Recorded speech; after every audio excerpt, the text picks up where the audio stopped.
TV o miranos en streaming por nuestro canal de YouTube. Gracias. Mientras lo esperamos, que ya llega nuestro entrevistado, hoy vamos a estar hablando de un tema muy importante y ya le doy la introducción, pero quiero agradecer a todas las personas que están aquí presentes con nosotros, a Elena, Raúl, Xiomara, Andrea, hasta el spam que ha aparecido por aquí. Muchas gracias a todos. Y ahora sí, empezar a contarles acerca de lo que vamos a hablar porque realmente es muy interesante. Vos sabés que el ACV se puede prevenir hasta en el 90% de los ataques.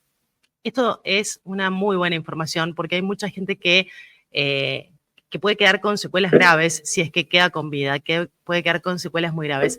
Sin embargo, hoy vamos a estar hablando de cómo podemos prevenir y qué podemos hacer al respecto y por qué es tan importante conocer lo que se puede hacer, porque eso me parece que es el kit de la cuestión. Por lo tanto, ya mismo, porque ya lo veo ahí conectado, lo vamos a recibir al doctor Miguel Quintana, que es cirujano cardiovascular. Bienvenido, Miguel, ¿cómo le va? Bienvenido a Acceso Directo. Hola, buenas tardes. Un gusto conocerte y para toda la audiencia. No, el gusto es nuestro de tenerte aquí en el aire. Y Miguel, hablar de un tema tan importante que muchas veces se pasa por alto, muchas veces nos olvidamos, pero o se cree que es algo que no te va a pasar hasta que tenés cierta edad y la verdad es que los datos oficiales, las noticias nos muestran que esto ya no es así. Así es, el accidente cerebrovascular puede afectar a cualquier edad, desde los más jóvenes hasta los más adultos. Cambia la fisiopatología, la causa es diferente.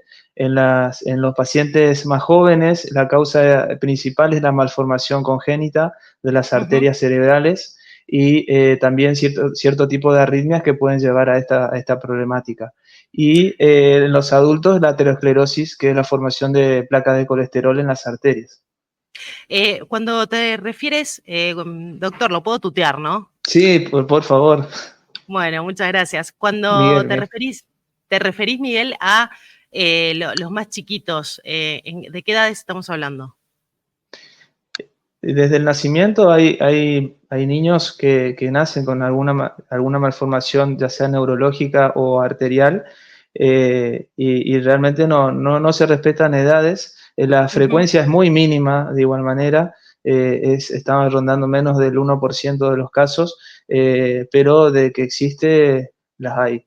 Inclusive Claro. hay profesionales que se dedican a la rehabilitación de este tipo de pacientes. Doctor, nos vamos a hacer análisis, vamos a hacernos análisis porque tenemos que hacer una rutina o muchos adultos mayores que en este momento están por hacer el trámite del carnet de conducir. Viste Sí. que hay que hacerlo, hay que renovar el carnet de conducir una vez al año. Bueno, vamos, nos hacemos análisis, no sale bien la glucosa, porque uno más o menos ya aprende a leer, mal, pero aprende a leer y sabe Correcto. que si todavía no está en el 1, la glucosa está relativamente bien, pero el colesterol sale alto. Y no se le da bolillas, dice, bueno, no importa, el domingo me voy a comer un asadazo con los amigos, con los chicos, con los pibes, después del fútbol y demás. Y recién acabas de nombrar al colesterol como un enemigo y de cuidarse. Así es, el colesterol es uno de los factores de riesgo que llevan a la enfermedad aterosclerótica. Los niveles superiores a 200 del colesterol total y los niveles superiores a 130 de la LDL, que es el colesterol malo, nos llevan a un aumento de la probabilidad de padecer ACV. No solamente ACV, sino el resto de las enfermedades cardiológicas, como ser el infarto, alguna oclusión del otro territorio arterial. Y es muy importante hacerse los controles, ya que disminuyendo este parámetro podemos disminuir el riesgo. Hay muchos mitos, bueno, eso es fantástico. Se habla de controles y seguramente vos nos vas a poder ayudar en esto, doctor. La caminata, el ejercicio, sin duda alguna, y reducir los niveles de colesterol, grasa en la sangre, tengo entendido, por favor, corregime. Sí, sí, por supuesto. Los factores de riesgo cardiovasculares, como bien lo nombraste, el tabaquismo, el sedentarismo, el aumento del peso, sobrepeso, obesidad, son algunos de los factores de riesgo a los cuales podemos intervenir. El alto consumo de sal, por ejemplo, son factores de riesgo modificables que si nosotros intervenimos a tiempo y logramos controlarlos, inclusive el 90% de los casos de ACV puede ser prevenido. Por eso es tan importante incentivar a la población acerca de este tipo de prácticas. Cuidarse con las comidas, no comer comida con muchas grasas visibles, por ejemplo la carne. La sal es muy enemiga del corazón y de las arterias. Cuanto menos sal consumamos, mejor. No solamente la sal de mesa, sino los alimentos que ya vienen con sal, por ejemplo los embutidos, los chacinados, los quesos. También la actividad física regular ayuda a la disminución del peso, ayuda a la disminución del riesgo cardiovascular, disminuyendo la probabilidad de aterosclerosis, que es la formación de placas de colesterol en las arterias, y por ende disminuye la mortalidad. Recordemos que 1 de cada 4 personas padece ACV a nivel mundial, o sea, es un número alarmante y es la segunda causa de muerte en el mundo. Claro. También es la primera causa de discapacidad, ¿no? Eso iba a decir, si la persona no se va, estamos en comunicación con el doctor Miguel Quintana en este momento. Él es cirujano cardiovascular y estamos hablando de ACV. Si tienen alguna pregunta al respecto, por favor, la vamos a estar leyendo sin problema, así que los estamos esperando. Pero nos gustaría saber, doctor, porque mucho se habla acerca de que cada vez las edades son más chicas, por eso iniciábamos la entrevista hablando de los chicos, pero se ha visto también en deportistas de alto rendimiento. Esto, digamos, nadie está exento, le puede pasar a cualquiera y no solamente por tener malos hábitos es que sucede. Es correcto, porque hay factores de riesgo no modificables, por ejemplo, la herencia, que no nos podemos desligar de eso, la edad y el sexo masculino tiene mayor tasa de eventos, a pesar de que un paciente quizás sea deportista y se cuide en la dieta y demás, hay ciertos factores en que no podemos intervenir. Ahí es donde también puede surgir cierto tipo de arritmias, como la fibrilación auricular, que digamos que predispone a la formación de coágulos que viajan hacia el cerebro, y ahí es donde se produce el ACV. En medicina siempre hablamos de riesgos y de probabilidades. Nunca podemos decir, bueno, esto no va a ocurrir en 100%, o aquello no tiene posibilidad. En realidad, hablamos de los pacientes que tienen mayor riesgo de padecer esta enfermedad y a los cuales van a beneficiarse mucho más con las intervenciones que estuvimos comentando. Llega un mensaje por aquí, se lo voy a mostrar. Raúl nos comenta: mi hermano ha tenido un ACV hace unos años, había presentado unos síntomas, desvanecimiento, pérdida de conocimiento. Lamentablemente no lo relacionamos al ACV hasta que lo tuvo.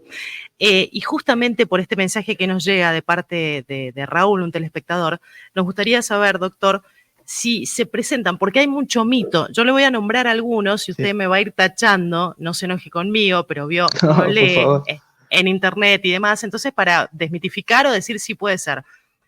Hemos leído, estamos leyendo con producción más temprano y también en la tarde de ayer, que muchas veces antes de una ACV la persona siente mucho calor o gira sobre sí misma o tiene el deseo de empezar a quitarse la ropa porque le molesta, siente que se quema. Esto es una realidad, y si llegase a ser así, ¿qué se puede hacer en ese momento? Sí, los síntomas de ACV son múltiples. Uno de ellos es la sensación de calor por la alteración de las neuronas sensitivas del que llevan las sensaciones a nivel cerebral, y lo podemos percibir como de esa manera. Otras de las alteraciones es el trastorno del sensorio. Por ejemplo, la persona empieza a divagar, a no conocer a los familiares, a tratar de hablar y no le salen las palabras. O de repente no sabe dónde está ubicado. Son algunos de los síntomas cognitivos que podemos tener. Y lo más frecuente que podemos ver son los síntomas motores, y son los más evidentes, porque uno lo ve a la persona y se da cuenta que tiene desviada la comisura labial, o que perdió la fuerza de un brazo, o que una persona que se cae, por ejemplo, por pérdida de estabilidad o de pérdida de fuerza de una de las piernas. Son también otros síntomas que nos llevan a sospechar. Otros pacientes tienen episodios de síncope. Síncope es la pérdida transitoria del conocimiento que dura unos 15 segundos y que también puede ser una carta de presentación de la enfermedad. Doctor, en el caso de que vemos, nos ocurre esto, tenemos esta desgracia, como nos contaba Raúl, de que nos ocurre que un ser querido o un compañero de trabajo o en el supermercado vemos que una persona empieza con alguno de estos síntomas. ¿Qué es lo que tenemos que hacer de manera inmediata para poder salvarle la vida o que su calidad de vida sea la mejor de todas?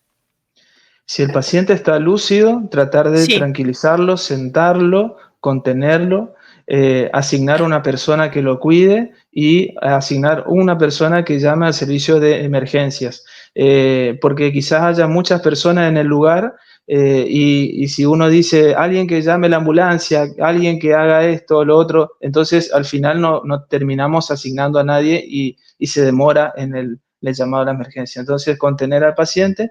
Si el paciente no está consciente o se desmayó, colocarlo acostado, de costado, claro, de costado, una posición, tomarle el pulso para ver que tenga pulso presente, hablar a la persona para ver si está lúcida o no. En el caso de que no conteste la persona, colocarlo en decúbito lateral, que significa de costado, para evitar, porque muchas veces estos pacientes pueden tener vómitos y se pueden broncoaspirar, entonces es una medida de seguridad para tenerlo en cuenta. Otra cosa es mantener erguida la cabeza, porque muchas veces puede tener también alguna fractura, alguna lesión de la cervical. Este tipo de pacientes que pierden conocimiento pueden tener caídas y se pueden lastimar. Entonces, lo principal es contener al paciente y asegurarse que se le toman los pulsos radial de acá de la mano o de las carótidas, seno carotidas acá al costado del cuello, de sobre unas maniobras, o escuchar los latidos del corazón o ver que respire. Eso es fundamental, porque muchas veces ocurre el paro cardiorrespiratorio y tenemos que hacer RCP, que es otra de las maniobras recomendadas. Pero en los Doctor, pacientes con ACV, sí. Y ahí se le va diciendo, imagino, a la persona que nos atiende desde el servicio médico, se le va diciendo cuáles son las características que presenta el paciente para que también comiencen a ayudarnos. Correcto, o sea, tiene que comunicar en qué estado el paciente, si el paciente está consciente o no responde a órdenes, si el paciente le cuesta hablar, por ejemplo, o el paciente perdió la fuerza, no se puede parar, puede ocurrir de que haya perdido el equilibrio, que a pesar de que estén conservadas las fuerzas, el paciente no puede levantarse por afección del centro del equilibrio. O también una de las manifestaciones más frecuentes es la cefalea intensa, un dolor de cabeza muy intenso que el paciente no puede deambular, que no puede continuar, entonces ahí es donde pide ayuda.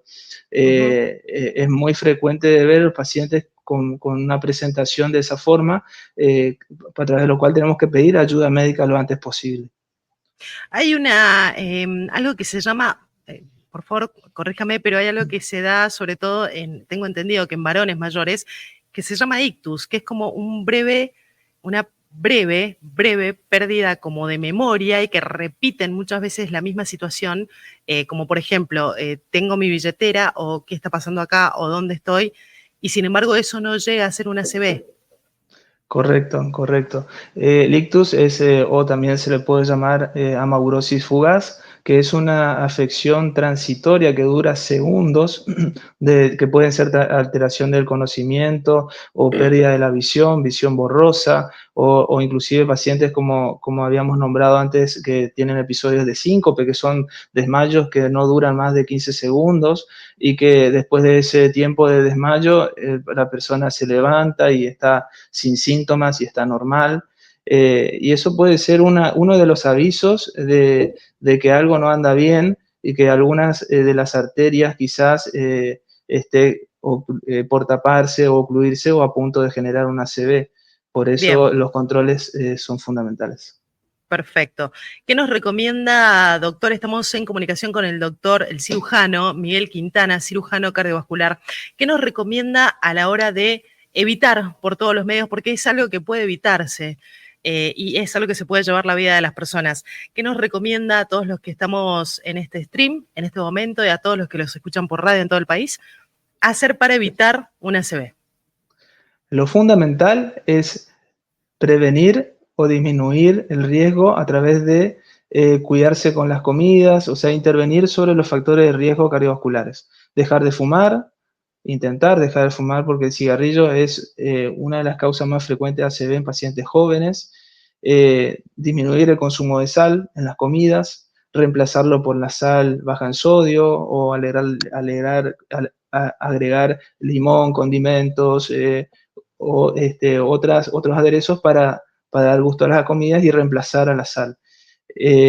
Disminuir el consumo de grasas, disminuir las frituras, sacar la grasa visible de la carne, ir combinando el tipo de carnes de vaca, de pollo, de pescado, cuidarse con las verduras, o sea, hay que aumentar el consumo de frutas, verduras, generalmente se recomienda la mitad del plato verduras, la otra mitad pueden ser proteínas que incluyen las carnes, legumbres y otro tipo de alimentos que nos ayudan a disminuir el consumo de sal. Y tomar mucha agua, se recomiendan por lo menos 2 litros de agua diarios. Empezar alguna actividad física que sea progresiva y sostenida en el tiempo, buscar alguna actividad grupal, buscarse algún amigo, alguien que lo ayude a que eso se sostenga en el tiempo, porque si uno no tiene el hábito, muchas veces inicia la actividad y deja en pocos días. Entonces es importante mantener ese estilo de vida porque el riesgo nos acompaña toda la vida. No es en un momento dado, sino que toda la vida nos acompaña el riesgo de padecer este tipo de enfermedades. Y más aún si tenemos antecedentes familiares de algún familiar que haya tenido una ACV o un infarto. Y fundamental, sí, la actividad física y disminuir el peso y tratar de mantener un estilo de vida saludable. Con eso bajamos el 90% de la posibilidad de tener una ACV. Muy bien. Doctor, ha sido un enorme placer dialogar con usted, súper claro, muy didáctico, así que muchas gracias por esta comunicación con Acceso Directo. Muchísimas gracias a toda la audiencia del programa por la invitación. Muchas gracias, hasta luego, hasta pronto. Estábamos en comunicación con el cirujano cardiovascular, con algo muy importante como es el ACV. Estábamos en charla con el doctor Miguel Quintana.